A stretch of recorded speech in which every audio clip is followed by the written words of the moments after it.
masalah itu, dosa-dosa itu terpaut semuanya, saling mengikat. Gini, kita pernah melakukan dosa A, kita belum bertobat tentang dosa itu. Nah, kita akan melakukannya lagi, yang lain. Karena dia akan bertambah perbuatan itu sebelum kita tobat. Tapi kalau kita sudah tobat, insya Allah terputus. Jadi yang kita harap untuk kita bertemu kepada Allah dalam keadaan Allah ridho, kita ridho. Jadi pertemuan di sana yang menyenangkan. Maka dunia ini sekedar untuk kita bisa lewat. Jadi kalau masih kita dihantui oleh ini maunya begini, maunya harus begitu, tentang dunia ini, itu kita masih rendah. Rasulullah itu betul-betul yang diharapkan adalah akhirat, sehingga beliau mengatakan, ya Allah matikan aku dalam keadaan miskin. Jadi merasa kita memang nggak punya apa-apa, yang punya kita, yang semua yang ada sama kita itu punya Allah semua. Itulah orang miskin. Auzubillahiminasyaitonirrajim. Bismillahirrahmanirrahim. Kita baca surat Al-Qiyamah, surat 75. Dengan nama Allah yang Maha Pengasih, Maha Penyayang. Sungguh aku bersumpah dengan hari kiamat, dan sungguh aku bersumpah dengan jiwa yang tercela. Jadi nafsu lawamah itu yang nafsu yang tercela, yang belakang. Jadi ini sebenarnya kalau ada tanda panjang itu menunjuk panjang itu, sungguh aku betul-betul itu. Dan sungguh aku bersumpah dengan jiwa yang tercela, jiwa-jiwa yang tercela. Jadi nafsu lawamah itu nafsu yang tercela. Jadi dia di belakang, terutama masalah makanan itu. Jadi itu banyak kali menyebabkan masalah di situ. Apakah manusia mengira bahwa tidak akan kami mengumpulkan tulang belulangnya? Bahkan kami kuasa atas untuk menyusun jari jemarinya. Bahkan manusia menghendaki untuk berbuat dosa di depannya. Mereka bertanya, kapan hari kiamat? Maka apabila terbelalak mata dan terbenam bulan. Ini ada tanda sambung. Maka apabila terbelalak mata, waktu orang sakaratul maut itu kan terbuka matanya, dan terbenam bulan, cahaya pandangan. Jadi kalau disenter sama dokter itu di matanya udah nggak ada cahaya pantulannya nggak ada lagi. Dan dikumpulkan matahari dan bulan. Manusia berkata pada hari itu, di mana tempat lari? Sekali-kali tidak ada tempat berlindung. Kepada Robbimu pada hari itu tempat menetap. Jadi berarti di sini kiamat yang pribadi, yaitu kematian. Kiamat kecil kan, kematian begitu. Wan? Ayat 9 tadi, lalu matahari dan bulan dikumpulkan. Ini matahari dan bulan dikumpulkan. Sama-sama ini kan punya cahaya. Kalau matahari yang menyinari, bulan menyinari karena disinari oleh matahari. Jadi kalau pasangan inilah terjadi, ini termasuk antara Ahmad dan Ahmadi. Ahmad dan Ahmadi. Jadi kalau Ahmadnya matahari, Ahmadinya bulan dikumpulkan, itu sudah kiamat. Nah, jadi ketika itu kita zaman ini udah mau masuk ini kiamat itu, dan sudah masuk sebenarnya bagi yang sadar. Nah, awal kiamat itu sudah. Nah, jadi kalau manusia yang mau meninggal itu begitu juga. Matahari itu yang mana? Nah, dalam diri manusia. Jadi kan ada ini, kalau ini secara luas yang kita lihat yang Ahmad dan Ahmadi tadi kan. Nah, dalam diri kita juga ada yang mana? Matahari dan bulan. Jadi antara ruh dan jiwa sudah nyata. Nah, jadi udah nyatu, udah jelas. Nah, udah sama penglihatannya pun udah sama. Nah, nggak ada pembedaan lagi. Begitu melihat, oh ini yang sebenarnya, betul ini sebenarnya sama. Paham nggak? Atau bingung? Sama-sama. Maksud Ibu itu nanti yang sadar orang yang meninggal ya? Iya. Nah, disitulah udah berkumpul matahari dan bulan itu. Udah sama. Tapi kalau masalah dunia tadi Ahmad dan Ahmadi. Nah, ya. Manusia berkata pada hari itu, di mana tempat lari? Oh, ini udah ya. Sekali-kali tidak ada tempat berlindung. Kepada Robbimu pada hari itu tempat menetap. Manusia diberitahu pada hari itu dengan apa yang dikerjakan dan yang dilalaikan. Bahkan manusia atas dirinya dia melihat.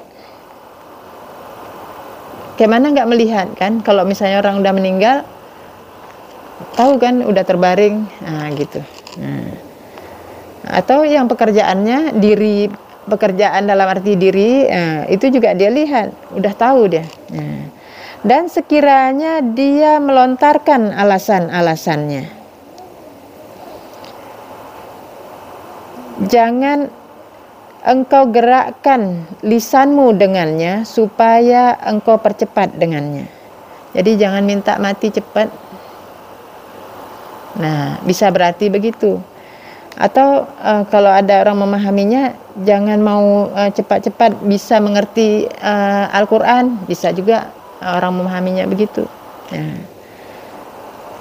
sungguh atas kami mengumpulkannya dan membacakannya. Jadi karena yang dibilang Al-Quran itu, hati itu disitulah Al-Qurannya sebenarnya.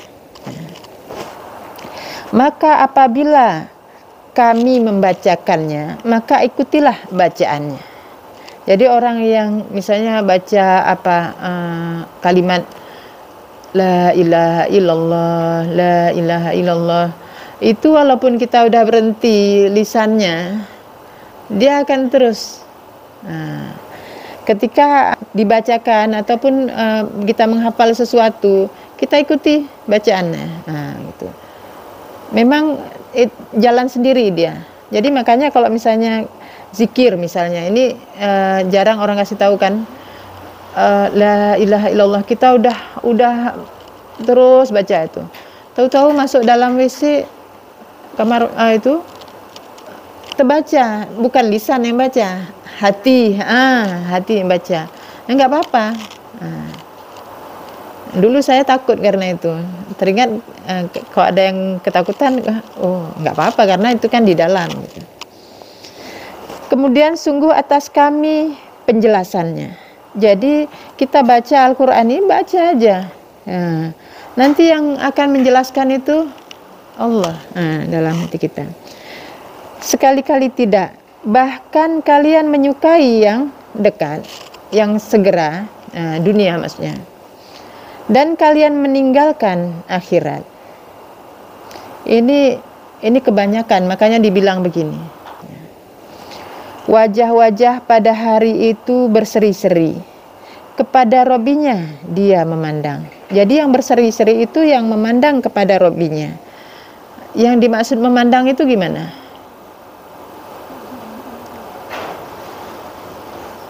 Kalau sekarang memandang. Jadi harapan semua itu yang kita lakukan semuanya karena Allah. Begitu.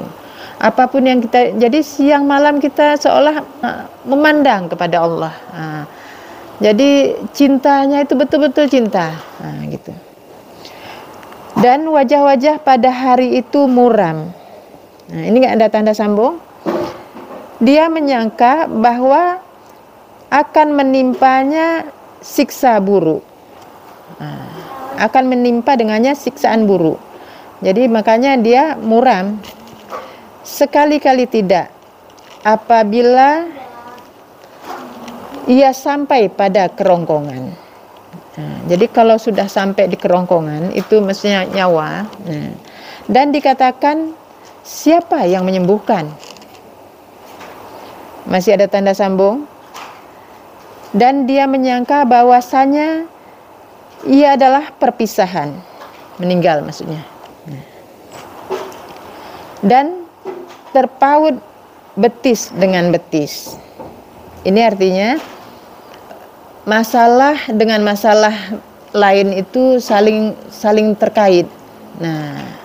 Jadi orang kok misalnya gini, kita sebelum terjadi apa, kita melakukan kesalahan apa. Nah ini akan satu ini mengikat. Sebelum kita tobat itu mengikat dia. Sebelum kita sadari. Paham ini ya? Ya. Dan bertaruh betis diri dengan betis karena merasakan kesakitan betis bukan itu bisa jadi secara zahir bisa jadi, tapi ini semua nggak salah yang Allah kasih tahu itu. Jadi lewat itu kan secara zahir begitu. Tapi yang hakikatnya ini masalah itu, dosa-dosa itu terpaut semuanya, saling mengikat. Gini, kita pernah melakukan dosa A, kita belum bertobat tentang dosa itu. Nah kita akan melakukannya lagi, yang lain. Karena kita bisa A, bisa AB, bisa AB, karena dia akan bertambah. Itu perbuatan itu sebelum kita tobat. Tapi kalau kita sudah tobat, insya Allah terputus. Ya. Kadang-kadang terulang lagi dosa, misalnya hawa nafsu. Terulang ingin tobat ada, tapi belum benar tobatnya. Jadi jihadnya juga inilah kita. Begitu kita tobat harus diiringi jihad. Sepertinya kita memang nggak mampu, karena apa, musuh kita itu luar biasa. Jadi pertolongan Allah itu yang kita utamakan.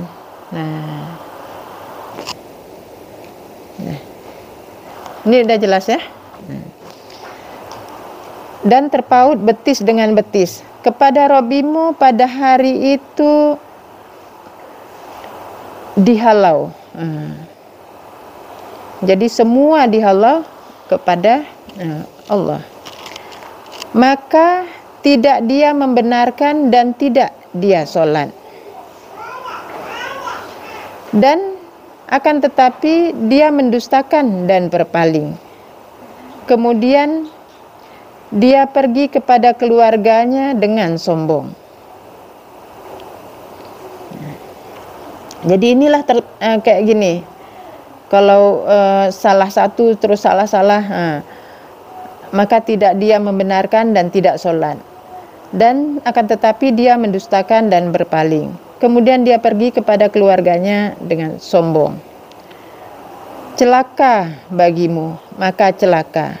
Kemudian celaka untukmu atau bagimu, maka celaka.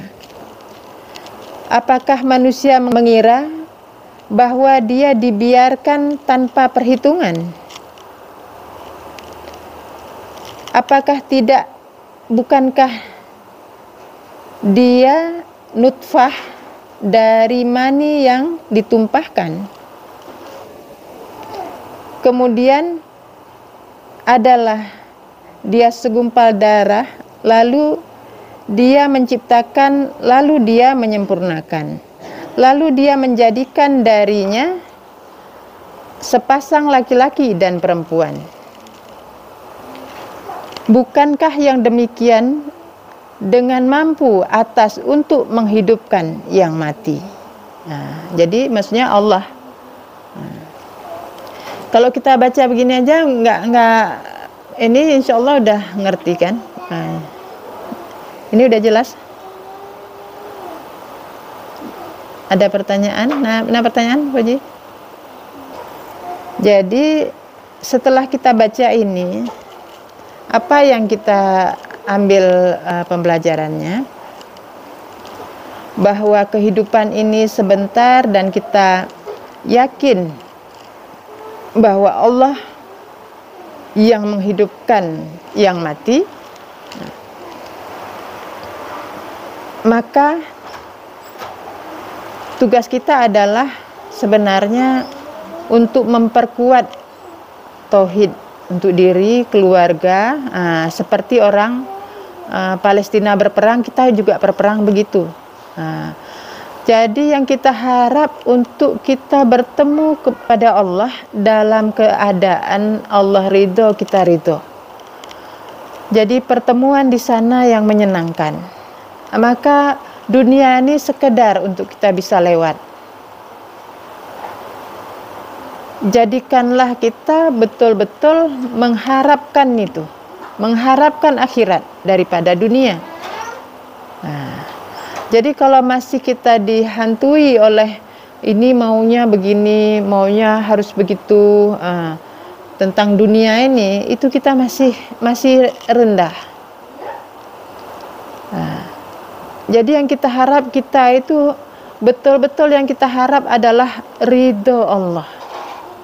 Begitulah kita mengikuti Nabi itu. Nabi Rasulullah itu betul-betul yang diharapkan adalah akhirat. Sehingga beliau mengatakan, ya Allah matikan aku dalam keadaan miskin.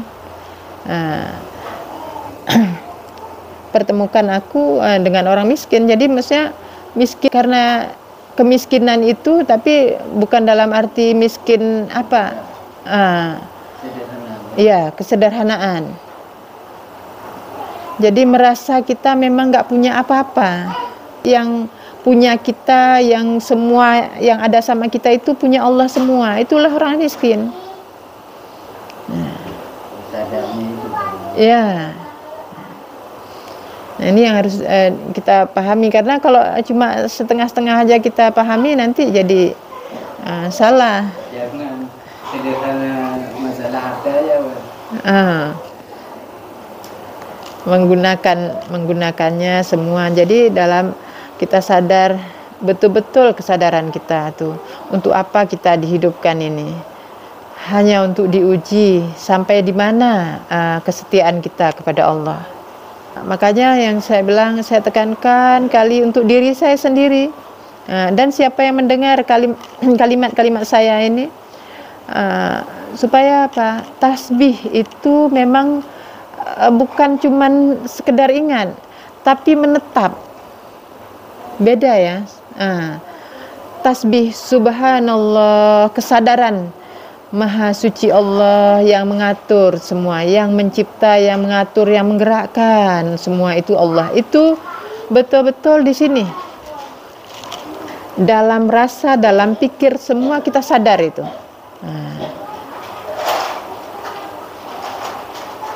Sehingga kita dalam keadaan bagaimanapun, insya Allah kita bisa tenang. Karena itu akan tumbuh kesabaran. Inilah di zaman yang sudah akhir ini, yang kita harus kuatkan. Subhanallah walhamdulillah wala ilaha illallah, Allahu akbar, dengan kesadaran. Sangka yang baik kepada siapapun, walaupun orang itu menyakiti kita, dia digerakkan oleh Allah untuk menguji kita. Bisa nggak sadar senantiasa seperti itu? Ya. Kalau belum bisa sadar, masih sering lupa sehingga timbul marah, emosi gitu kan. Nah, berarti kita ini pagarnya belum betul. Baju besinya, ya. Makanya zikir itu memang luar biasa. Makanan ruh, tapi memang efek ke jiwa kita kuat.